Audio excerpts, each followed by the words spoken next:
Blog Talk Radio. By the language that we use. Mhm. You know, so Okay. so you know, don't.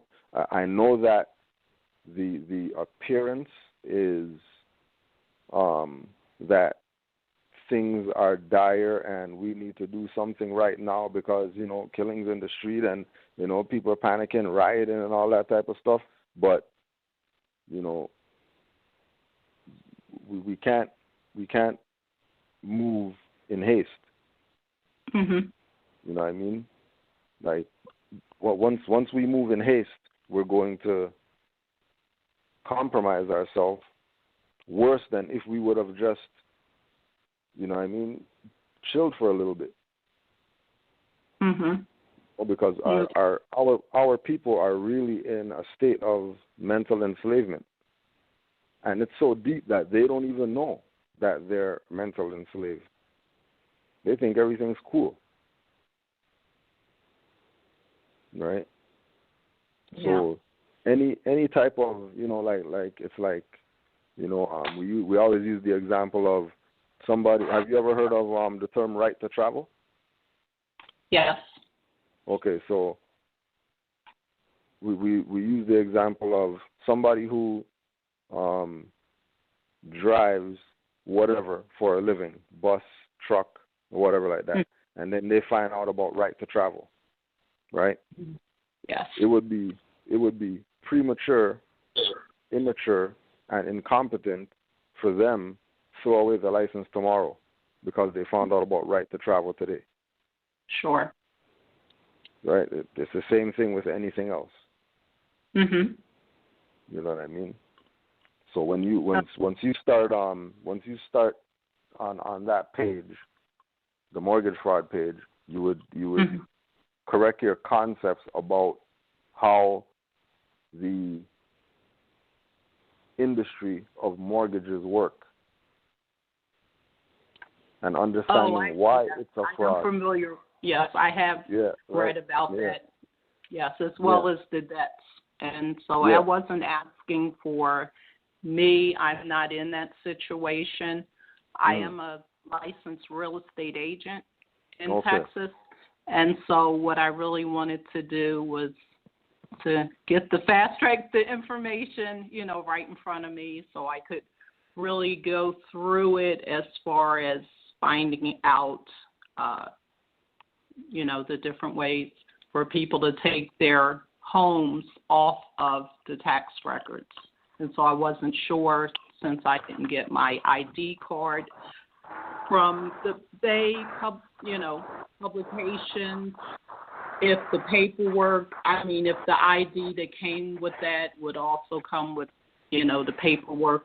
The different exemptions, like I've seen Brother Amazight going to the store and his videos and everything.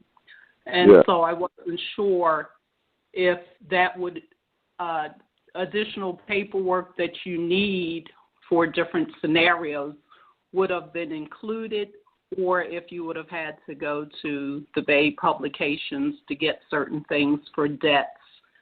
Right. So this is what so this is the perspective that we're saying that the things that when someone sees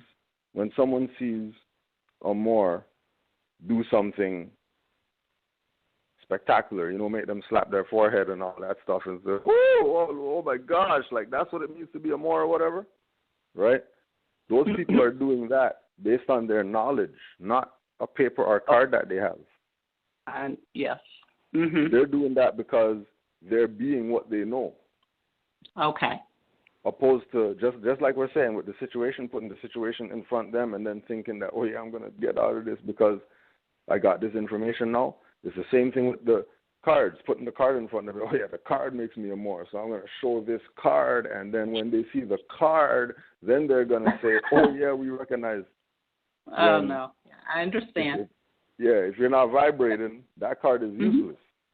Sure. You know what I mean? So when you see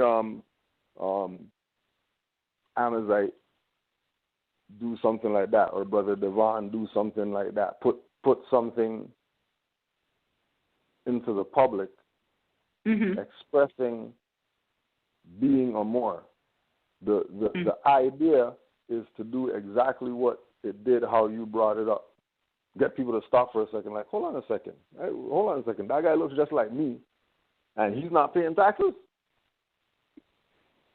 And then I'm paying?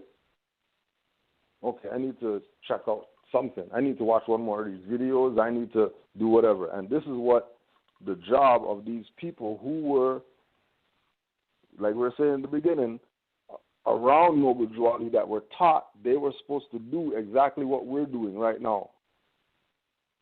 They were supposed to do exactly what RV Bay Publications is doing right now. They were supposed to be doing what all the other Moors that are active, that are teaching people the truth about their nationality and birthrights without attaching some fee to it or whatever like that, is what all these people should have been doing. And we wouldn't be here having this discussion right now. We would have our own blog talk, whatever, and people would be renting from us. You know, because they're using our estate. Yes. Our ancestral estate, not just our estate, our ancestral estate.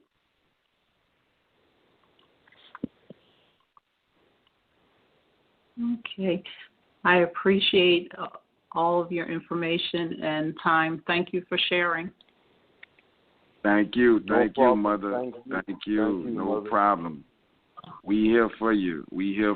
And like the Grand Sheik says, it's the knowledge, you feel me? These things that I do on the public and other Moors do, these are tools, but they are minute tools, because the workshop of the mind is just what it is, the workshop of the mind. So we are basically being what we know and exercising it. And we utilize tools to do things, but I do tell you this, and I would tell you this, sister, nothing's outside of you. So if you need to create any documents, and especially as being a mother, which is the highest status on the planet, then there's no higher authority than you. And you put the pen to the paper and create that, and you bring it life. And nobody on the planet, especially you belonging to a nation, can supersede that. You follow me? Yes. So you control what you create, in so many words. Now that birth certificate and Social Security and all these constructs, these ETC supposedly contracts or engagements or documents, they get to control that. So as a Moor, we get to control what we create, including that child that come out of the womb. So I just wanted to just throw that in there right quick, and thank you. Thank you. Peace and love. So we're going to take the next caller, area code 718-6. Give me a second. I can't see. All right, but look, check this out. Area code 618. Yeah, area code, 718-683. And anybody else, the lines are packed. Go ahead and press 1 and you'll be in a queue, and we'll get to you next. So welcome to the Amazight Bay Show. I'm calling from Northwest of Maxim. How you doing? Where you calling from? What's your appellation? And what's your question for Ask a Real Grand Sheik? Hello, good evening. I am Sarah Velasco L., calling near New York Corporation at Northwest of Maxim. Peace and love, everyone. Mother. Peace and love, Mother. Yes, so my question to Brother Cujo L.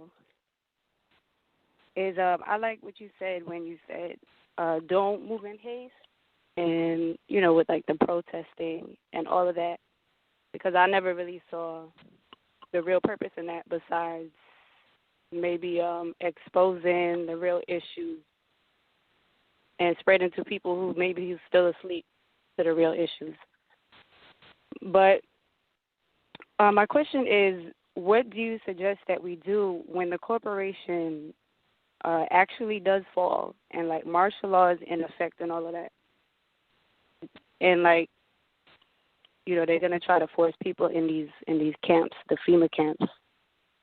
I feel like when that moment comes, we are gonna have to move in haste in a way. Or what is your opinion on that? I've always used Nazi Germany as a mirror of what we're dealing with here.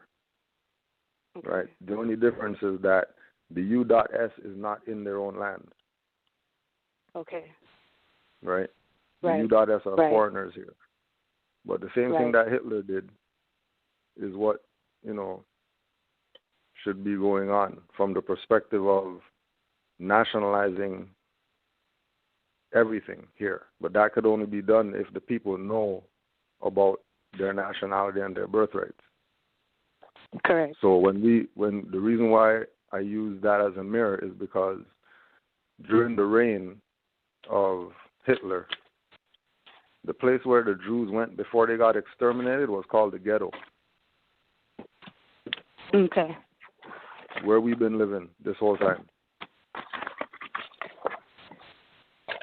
The place that we've adopted as home and all that stuff is the most decrepit conditions that a human being should live in.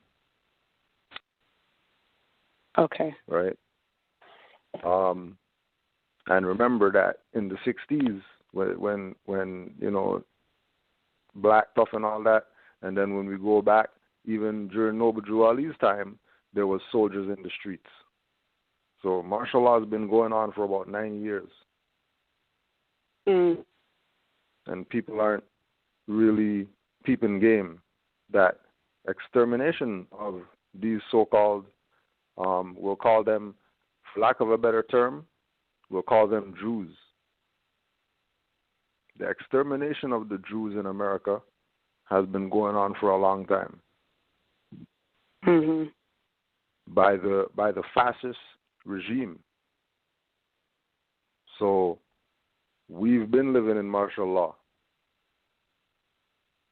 When they can do some of the stuff that they do out there to people, that people catch on camera and all that stuff, upload to YouTube and Facebook or whatever, clearly we're living in military occupation times.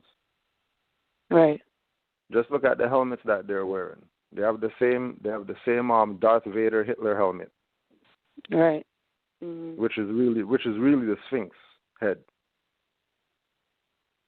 Mm-hmm. So then we have to ask ourselves, well, is it really martial law or is it really them posing as us in our stuff? And we don't really get that all we have to do is make the claim. But it comes down to everybody being on that mindset. That's why we have Moors who are in, quote-unquote, military or have served. And they've told us, because, you know, now they're a spook at the door. So everything that they found out in the military now belongs to the Moors. Mm-hmm. Are you speaking of, are they claimed Moors? Or? Yeah, like proclaimed Moors now that was in the service. Okay. As Negroes. Okay. Right? And they go to places, you know, there's Moors who, you know, we're talking about family, like generation after generation joined the army. That's just what they did. Mm-hmm. Right? There's Moors who we know whose family was in Vietnam. And the Vietnamese were straight telling brothers, what are you doing here? Like, why are you here? Fighting us. And then the brother is looking at himself in Vietnam. Right. Right? And Moors waking up in their tent in their sleep. The Viet Cong killing Europeans and telling the Moors shh and stuff like that. Mhm. Wow.